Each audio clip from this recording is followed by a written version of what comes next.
மூர்த்தி அம்மன் படம் எத்தனை பேர் பார்த்துருக்கீங்க? அதில் ஒரு டயலாக் சொல்லுவாங்கள்ல, நம்மளை படைத்த கடவுளுக்கு நம்மக்கிட்ட இருந்து எதுவுமே தேவை கிடையாது. அவன் போய் பாலாபிஷேகம் பண்ணுறான், அதனால நான் பண்ணணும். அவன் போய் 108 தேங்காய் உடச்சிட்டான், அதனால நான் பண்ணணும். அவன் போய் விளக்கேற்றுறான், அதனால நான் பண்ணணும். அப்படின்னு எந்த ஒரு விஷயமும் ப்ரெஷர் போடாதீங்க.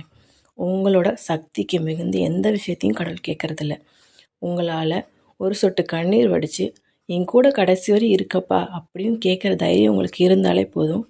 கடவுள் உங்களுக்கு கூட எப்போவுமே இருப்பார், உங்களை பத்திரமா பார்த்துப்பார். நீங்கள் அவங்க செய்கிறாங்க இவங்க செய்கிறாங்கன்னு பணம் இல்லாத நேரத்தில் அதை ஒரு ப்ரெஷர் போட்டு செஞ்சுட்டு அதுக்கப்புறம் அடுத்த வேலைக்கு என்ன பண்ணுறதுன்னு தெரியாமல் யோசிக்கிற நிலைமையை தயவு செஞ்சு வர வைக்காதீங்க.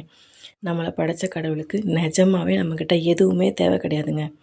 உங்களோட உண்மையான தூய்மையான பக்தி மட்டும்தான் அவங்களுக்கு தேவை. முடிஞ்சால் அதை மட்டும் கொடுங்க.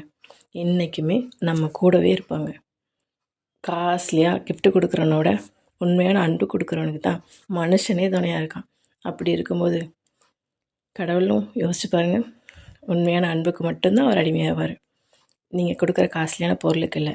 ஸோ எப்போவுமே அவர் உங்கள் கூட இருக்கணும்னா உண்மையான பக்தியோட உங்கள் மனசாட்சிக்கு பயந்து உண்மையாக நேர்மையாக இருங்க. அதுவே போதுமானது. Take care.